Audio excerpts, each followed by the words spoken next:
Halo guys, selamat datang kembali di channel Cakung Boy. Bagaimana kabar kalian hari ini? Semoga baik-baik saja, sehat selalu, diberikan kelancaran rezeki yang melimpah. Amin. Jangan lupa bagi kalian yang belum like dan subscribe channel ini, di subscribe dulu supaya channel ini bisa lebih berkembang, informatif dan edukatif lagi ya guys. Seperti yang kalian lihat, saya di sini lagi riding malam-malam mau ngisi bensin. Saya udah lama banget nggak riding pakai Kuro ya, apalagi malam-malam begini kayak night ride gitu. Kan biasa kan saya pulang kerja pakai motor, malam-malam saya selalu record gitu kan ya. Cuman karena saya belakangan lagi pakai mobil terus, jadi ya udah deh, daripada si Kuro ini nggak keluar kan, mendingan saya record sama si Kuro sambil keluar sambil isi bensin gitu. Ya seperti inilah, meskipun motor si Kuro ini saya jegrokin, tapi paling tidak saya nggak anggurin guys. Saya selalu panasin setiap hari, saya kata-katain setiap hari supaya dia panas guys. Jadi sekarang seperti ini nih, saya lagi mau isi bensin, plus saya juga mau nambahin nitrogen di bannya si Kuro guys. Sambil saya riding seperti ini, kita mungkin ngobrol-ngobrol aja kali ya. Saya di sini di video kali ini mau ngebahas tentang adanya kesadaran diri dan pola pikir guys. Dimana temen-temen nih saya suka liatin di jalanan ya. Aduh, di saat saya lagi bawa mobil ataupun lagi bawa motor gitu ya, banyak banget orang tuh yang pola pikirnya itu aduh gimana gitu perhitungannya ya, main nyalip aja nggak pakai perhitungan, tanpa ada rasa kesadaran dirinya itu bakal masuk apa enggak dan membahayakan orang atau dirinya sendiri atau enggak. Kurang lebih contohnya seperti ini nih guys. Saya juga sering ngalamin diginiin sama orang sebenarnya, cuman ini kebetulan video memang bisa jadi contoh kalau kalian gak dapet dan gak sesuai perhitungan, dan inilah dampaknya gitu. Memang kebanyakan orang bisa bilang, gue selalu sesuai perhitungan bang, dan sampai saat ini gue fine-fine aja begitu. Bang, gue kasih tahu ya, bukan perhitungan lu yang tepat sasaran dan sesuai perhitungan, tapi orang yang ngalah mau ngerem sama lu, makanya lu gak kecelakaan. Ini adalah salah satu bukti video di mana orang gak sesuai perhitungan dan maksa. Jangan pernah kalian nyalip mobil yang lagi nyalip mobil juga ya. Nanti bisa beresiko kayak gini, lihat. Tuh, ya ampun tuh ibu-ibu sampai jumpalit. Dan ini juga pelajaran buat kita bahwa jauh dekat sebaiknya pakai helm ya. Mau dibonceng, mau yang bawa, sebaiknya pakai helm karena resikonya tuh di jalan ada aja. Oke guys, kalian udah lihat ya. Saya ulang sekali lagi ya biar kalian bisa lihat contohnya seperti ini.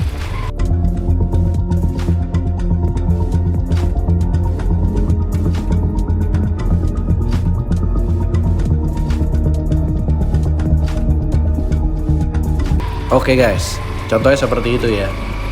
Pasti akan ada yang bilang, enggak bang, itu orang lagian ragu-ragu pakai ngerem segala apa segala. Saya lihat dibacain komentarnya lagi pula ragu-ragu ngerem.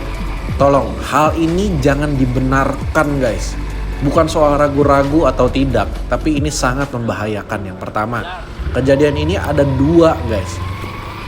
Motor yang pertama, yang NMAX itu pola pikirnya sebenarnya udah salah guys. Kenapa? Dia mau nyelip mobil dengan perhitungan yang sangat mepet.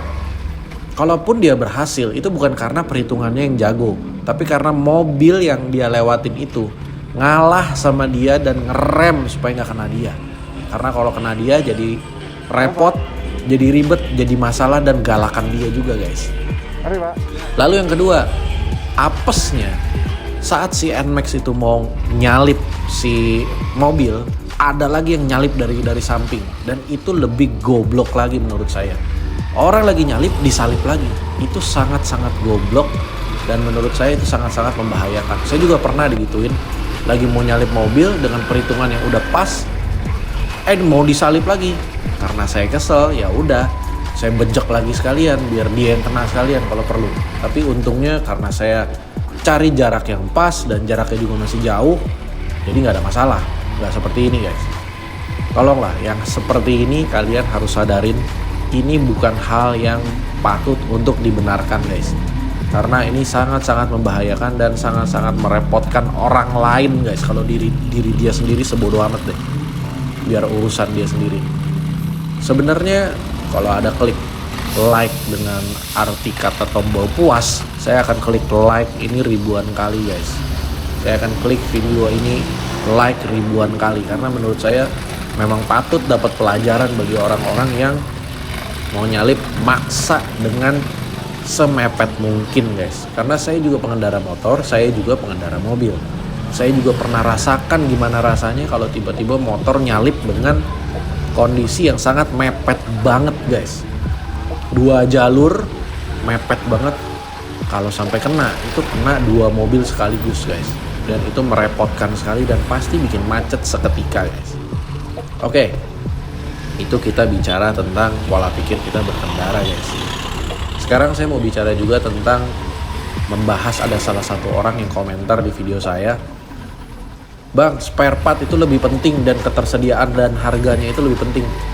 Gue setuju banget. Saya setuju banget ketersediaan spare part itu ketika kita mau beli motor itu lebih penting. Harga spare part itu jauh lebih penting. Betul banget. Saya setuju dan saya tidak mendenial itu. Tapi ada tapinya guys. Yang kita bicarain ini sepanjang komentar saya dan video saya itu motor 2,5. Bahkan saya ada ngebahas tentang motor 2,5 ke atas. Kalau kita bicara motor 2,5 ke atas, tapi kalian masih mikirin tentang soal harga spare part, ketersediaan spare part, itu menurut saya masih pola pikir yang mendang-mending guys. Saya kasih lagi deh mending-mendingnya. Mendingan gak usah beli. Karena kalau mau beli 2,5 tapi masih mikirin, wah nanti spare partnya mahal banget, wah nanti bensinnya super mahal, wah nanti spare partnya langka banget. Aduh. Yang pertama saya jelasin ya, kelas 2,5 ke atas, meskipun 2,5 masih belum termasuk moge. Sekali lagi saya ngomong ya, belum termasuk moge. Tapi kelas 2,5 ini salah satu motor hobi guys. Bukan motor untuk kerja setiap hari, harian, tempur bolak-balik puluhan kilo setiap hari, rutin dan berhari-hari guys. Bukan seperti itu guys. Dan itu kurang nyaman. Bukannya saya bilang gak bisa ya, kurang nyaman. Jadi kalau bicara tentang 250 ke atas, ini bicara tentang hobi. Kalau yang namanya hobi, tapi kalian masih mikir tentang yang namanya harga spare partnya mahal, ketersediaannya spare partnya langka, susah, dan kalian masih mikirin itu, berarti mendingan kalian gak usah beli. Karena biasanya yang memikirkan spare part ketersediaannya banyak dan spare part harganya murah itu untuk motor harian, karena dipakai sehari-hari terus-terusan dan pasti cepat rusak. Tapi kalau untuk motor hobi, yang namanya hobi, yang pertama kali harus diperhatikan adalah suka atau tidaknya kalian dengan unit itu, dengan kendaraan itu. Ini bicara motor hobi guys.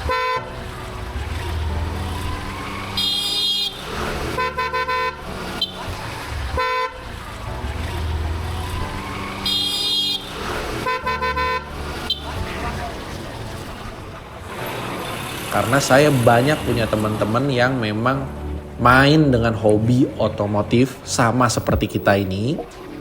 Dan punya dana, sekali lagi ya, punya dana. Bahkan dia gak peduli spare partnya itu susah atau enggak. Karena dia punya dana. Dia punya dana lebih. Dan hobi gitu. Dan hobi ya. Udah punya dana lebih dan hobi.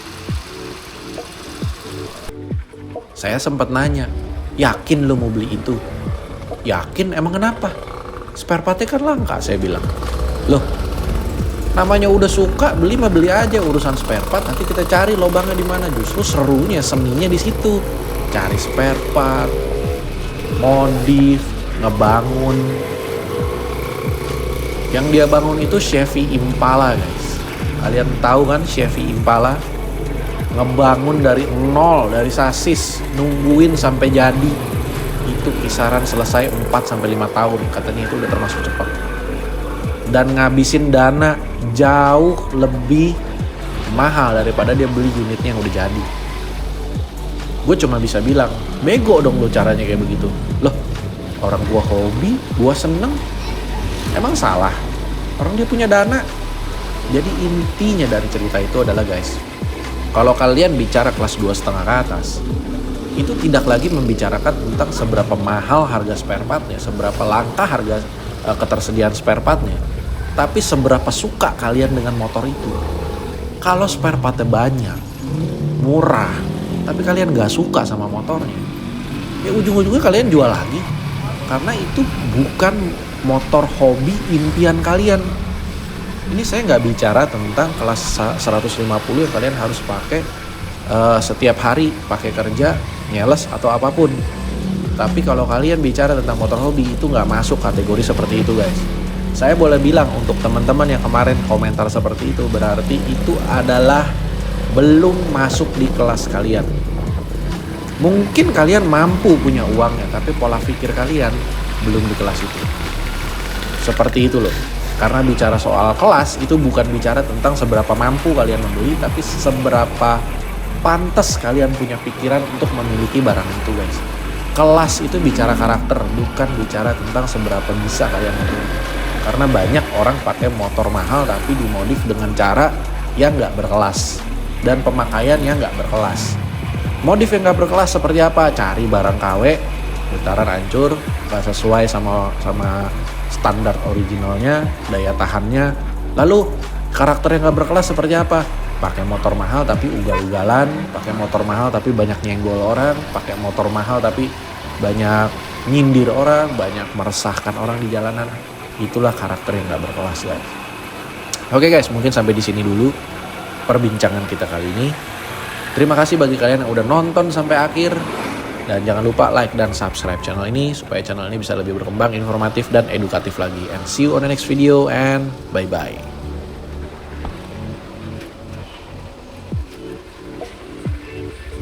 Back up, here I never let the doubt creep in. Gotta pop a couple more aspirin. I don't think I'll ever let you in.